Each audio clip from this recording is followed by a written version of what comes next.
Salut, je m'appelle Amy. Bienvenue dans mon carnet où je vous invite à découvrir l'univers de mes textes, mais également ceux qui m'inspirent. Pour cette première saison, j'ai choisi de vous lire mon roman Ulysse et Calypso. La composition de ce texte est née du désir de réécrire l'histoire d'un amour légendaire. Alors, si vous le voulez bien, laissons-nous voguer, loin, très loin, bien après les crêtes des montagnes et l'immensité des mers, au cœur du monde, là où palpite l'île de Calypso.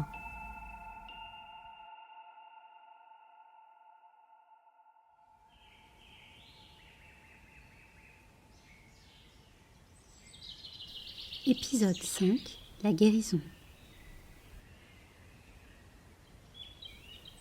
Une délicieuse torpeur enveloppait l'île. Chaque pierre, chaque fleur, chaque être sur cette île y était préservé de la laideur des hommes. Ulysse s'enfonçait un peu plus dans la douce moiteur du lieu, anesthésiant les douleurs du passé. Ici, se disait-il, il lui serait possible de panser ses blessures. Loin des combats, des pièges, des devoirs, il respirait à nouveau. Les crânes et le sang de ses ennemis avaient obscurci ses pensées, et il rêvait de balayer de sa mémoire tous ses crimes, dont la guerre l'avait rendu coupable. La nuit était lourde à porter, mais le sourire de Calypso guidait ses pas vers la résurrection de son âme.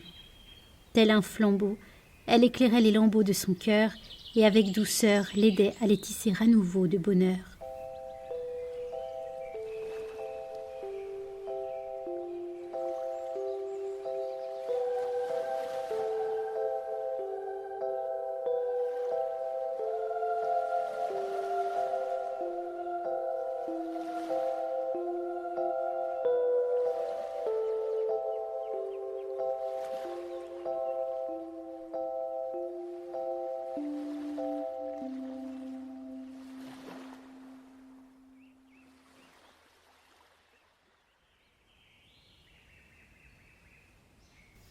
Sous les cascades d'or des mimosas en fleurs, elle dévoila son corps. Ulysse la contemplait. Elle s'était déshabillée devant lui le plus naturellement du monde. Le tissu brodé glissa le long de sa peau ambrée.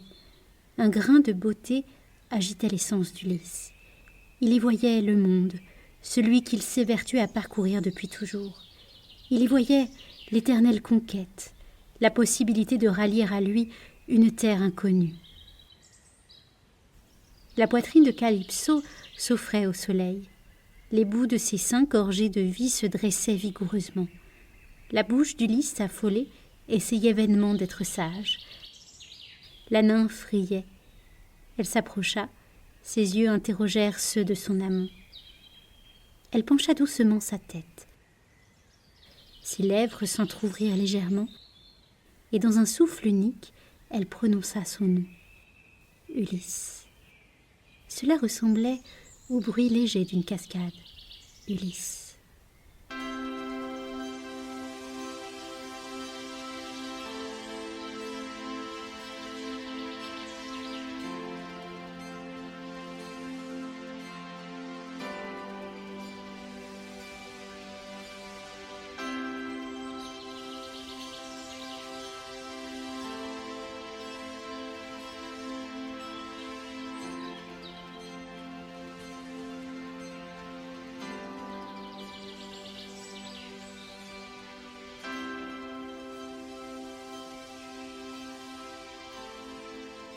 Pris de vertige, il n'écouta plus que les élans de son cœur. Ils chavirèrent sur l'herbe brunie par le soleil d'été, roulant librement jusqu'au pied d'un tilleul en fleurs. L'odeur légère se mêlait à la senteur boisée d'un cèdre qui se tenait non loin de là. Calypso amena Ulysse à ralentir. Leurs corps devaient apprendre à se connaître avant d'accéder à des profondeurs plus intimes. L'ondoiement des chairs, qui s'appelaient, se désiraient, s'étreignaient, se fluidifiaient dans le présent. Les pensées émergeaient et se dissolvaient sous les caresses. L'esprit devenait conscience. Il goûtait à l'extase sans chercher de jouissance particulière. Calypso répétait qu'il n'y avait rien à atteindre. Elle guidait le héros de guerre vers des sentiers plus authentiques que ceux du désir de conquête. Sentir et ressentir était la guérison suprême. Être au monde tout simplement. Calypso ondulait entre ses bras.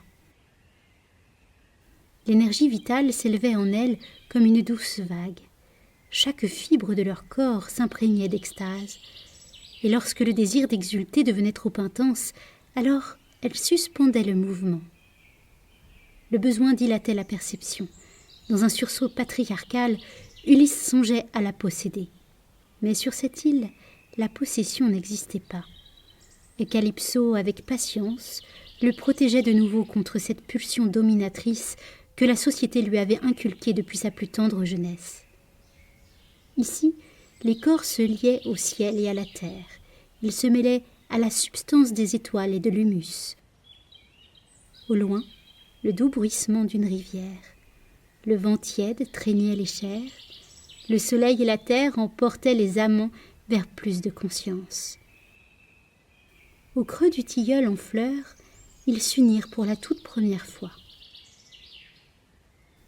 Calypso soignait l'âme d'Ulysse, Ulysse libérait l'âme de Calypso. La déesse et la nature fusionnaient. Le multiple devenait unique, mais lorsqu'en elle, Ulysse la rejoignait, l'unique redevenait bourgeonnant et déployait avec force toute la richesse du multiple. Ils restèrent ainsi l'un en l'autre. L'écorce de l'arbre devenait l'écorce de la vie. Appuyés sur elle, les amants respiraient d'un même souffle.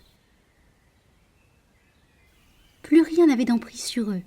Ils s'aimaient de cet amour flamboyant qui se donne par-delà le temps.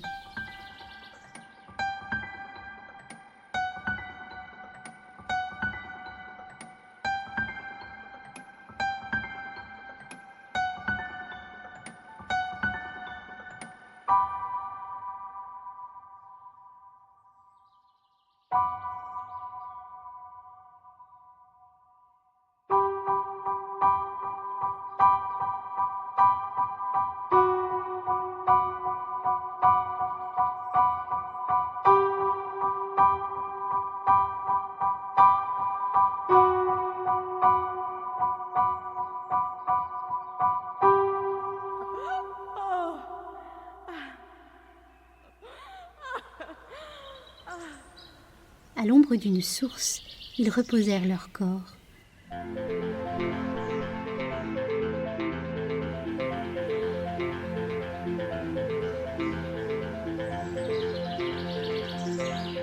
L'odeur des figues se dilatait dans les airs, des grains d'or s'offraient au soleil. En cortège, les filles d'Aristée montaient au temple de l'azur. Elles célébraient les noces joyeuses des tulipiers en fleurs et portaient avec noblesse les bruissements d'une oraison secrète.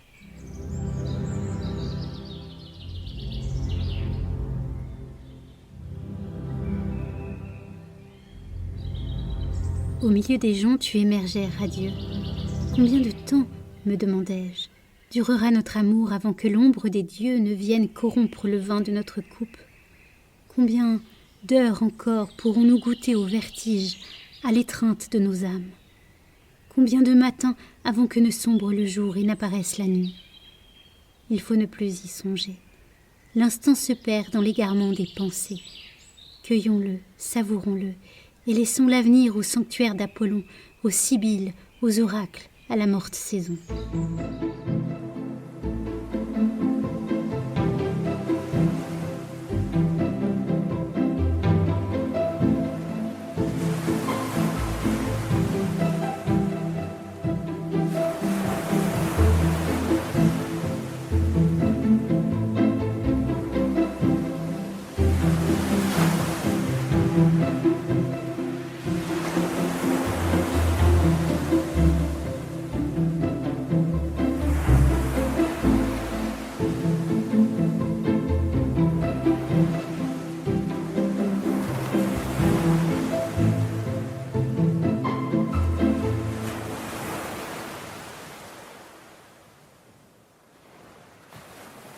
Un matin, Ulysse eut l'envie de rendre visite à l'arbre qu'il avait croisé au printemps. Il prit les sentiers de la forêt menant jusqu'au coteau. Il s'était habitué à un rythme de vie tranquille. De temps à autre, la guerre de Troie surgissait dans ses pensées. L'odeur des cadavres, le goût du sang. Les lésions causées par les combats étaient grandes. Elle s'amusait à troubler sa quiétude. Il voyait souvent la même image. Celle de son frère d'armes expirant sur les plaines d'Ilium. La flèche de Paris, le sang, l'obscurité, puis le corps d'Achille étendu sur la terre, dur et froid comme le marbre de Paros. Tous ces souvenirs gravés à jamais dans sa conscience danseraient éternellement en lui.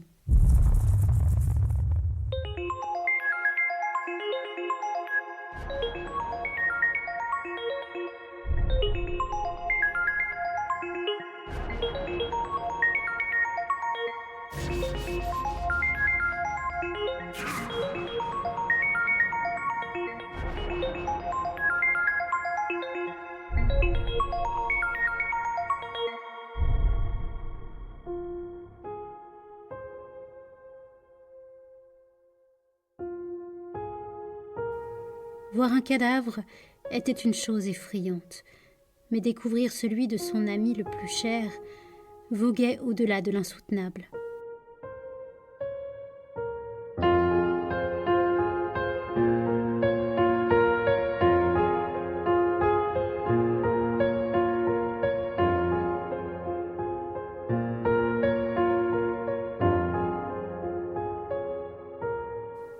Des larmes s'élevèrent en lui et il pleura l'irréparable. Ce fut finalement dans cette disposition morale qu'il se présenta devant l'être. Quelle pensée assombrit ton humeur, ô roi d'Ithaque, homme aux 1000 ruses? Ulysse continuait de pleurer. Les larmes s'étaient transformées en sanglots, et fatigué, il se laissa glisser au pied de l'être. Une brise légère parcourut les rameaux. Les feuilles de l'arbre se mirent à siffler dans le vent. Elle fredonnait une mélodie d'un autre temps. L'arbre, tel un Aède, chantait pour adoucir la peine. De ses branches basses, l'interprète du cœur des hommes frôlait tendrement la chevelure d'Ulysse. La mort se tenait près de lui. Elle le regardait, désolée d'être une fois de plus celle qui lui brisait le cœur. Mais c'étaient là les conséquences de sa présence au monde. Il y avait un achèvement pour tout commencement. Elle aurait aimé lui parler d'Achille, lui dire que chaque sourire détenait en son sein une part de ce qu'il avait perdu. L'achèvement n'était pas semblable à la fin. Elle était la transformation nécessaire à la vie. La nature le savait bien plus que les hommes et les dieux. C'était en elle que résidait la puissance supérieure. Lorsque Ulysse retrouva un peu de calme, il s'adressa à l'arbre. « Fils du ciel et de la terre, je te prie de bien vouloir me pardonner cet instant de faiblesse. » « Il n'y a rien à pardonner. Les larmes ne sont pas faiblesse. N'est-ce pas d'ailleurs celles du ciel qui me font croître vigoureusement vers la lumière ?» Il y eut un silence, puis l'être reprit la parole. « Dans l'existence, il n'y a jamais de vainqueur. À la guerre, certains mortels et immortels pensent être victorieux. C'est là leur plus grand égarement. » Frappé par l'illumination, Ulysse comprit soudain l'offense de l'autre jour qu'il avait faite à l'arbre. Il comprit le silence qui avait enveloppé l'être après le discours qu'il lui avait adressé. L'outrage qu'il avait reproché au Fils du ciel et de la terre envers les dieux était ce qu'il avait lui-même offensé chez l'être par son verbe et son ignorance. Maintenant, Ulysse savait. L'arbre était infiniment plus puissant qu'un dieu.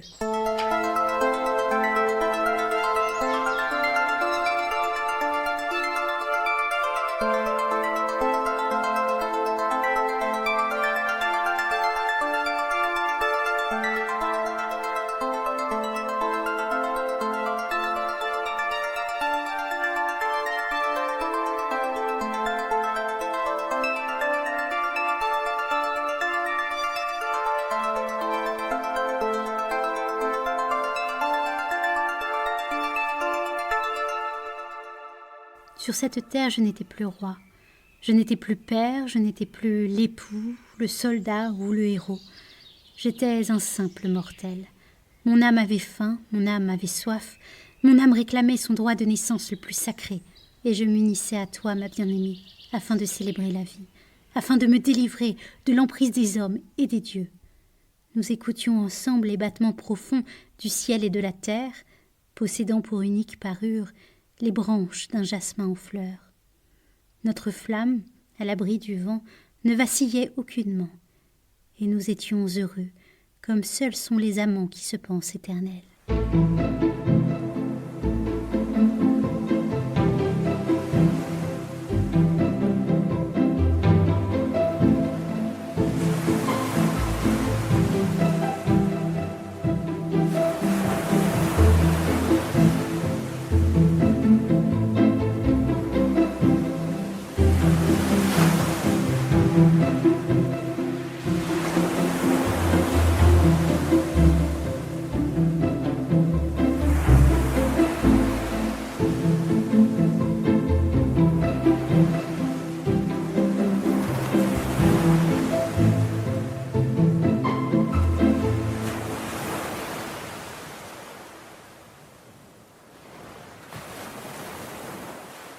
Après avoir quitté l'être, Ulysse continua de marcher jusqu'à la mer.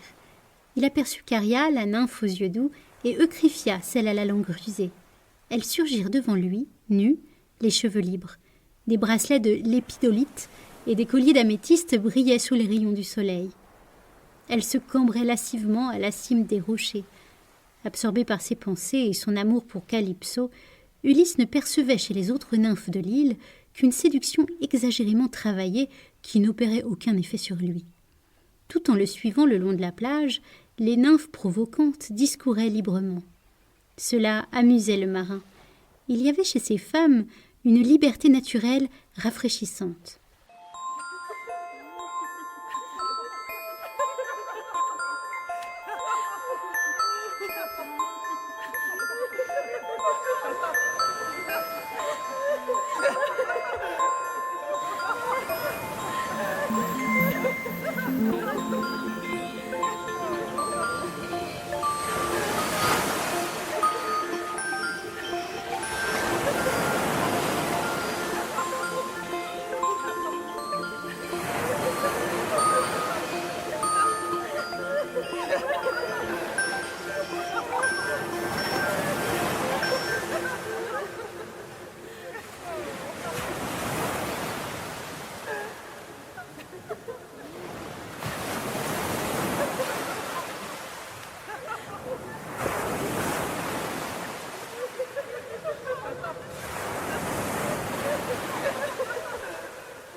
À Ithaque, aucune femme n'aurait osé se comporter de cette façon devant lui, ni devant aucun autre homme sans craindre de passer pour... Pourquoi se demanda-t-il soudain. La liberté d'une femme n'était-elle pas aussi précieuse que celle d'un homme? Pour quelle raison cherchions-nous à sacraliser le corps de la femme en l'enchaînant à des principes? N'était-ce pas la meilleure façon de profaner le sacré et de s'éloigner finalement de ce que nous proclamions haut et fort comme vérité? Cette façon de concevoir la morale déteignait également sur la liberté des hommes, puisqu'elle leur demandait de prouver inlassablement leur force par le tranchant de leurs armes et la puissance de leur sexe, pensa-t-il. Pendant des années, il avait subi ce joug. Il avait associé le voyage, le désir du corps et du cœur, la quête du mouvement, la liberté à l'esprit de conquête et de violence. L'envie de posséder était une chose instinctive, mais la société, au lieu de la rendre féconde, de l'adoucir et de l'équilibrer, l'avait glorifiée au profit de l'érection masculine, au point de croire le phallus plus vaillant que le clitoris. Cette île, sur laquelle il se reposait, générait en lui d'intenses questionnements. Cette terre, matrice originelle, tenait et contenait la vie. Elle provoquait en lui des enchaînements de conscience, des clarifications spirituelles, des illuminations mystiques. Caria et Eucryphia l'observaient. Il s'était arrêté au milieu du sable. On aurait pu le croire happé par d'étranges songes, frappé par hypnose, mais il n'en était rien. Il était parfaitement éveillé. porté par une grâce légère et les soupirs de la mer. Sa polarité féminine se reconnectait à sa polarité masculine. Une vague de chaleur envahit son corps.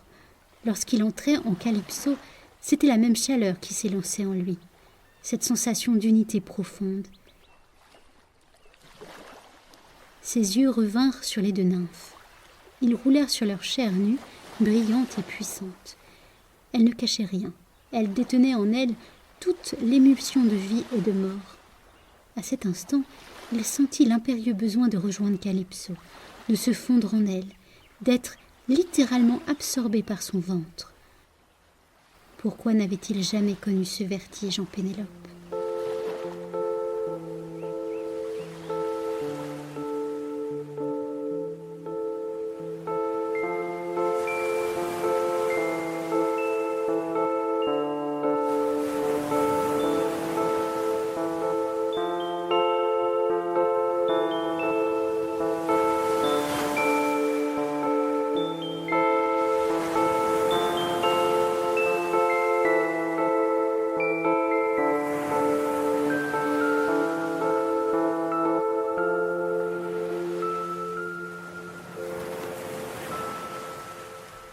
Le sang de la vigne coule entre nos lèvres.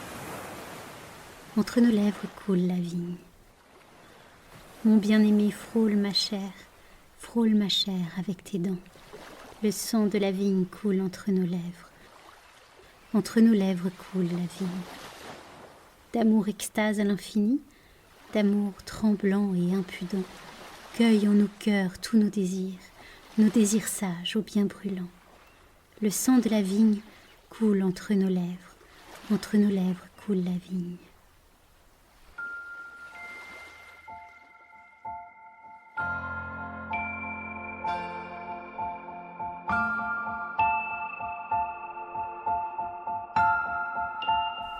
Vous venez d'écouter l'épisode 5, La guérison. Voix et texte, Émilie Bénéraud. Musique, Paul-Adrien Bénéraud. Illustration, Alfie. Régie, Béatrice Bénéraud. Je vous dis à bientôt pour un nouvel épisode.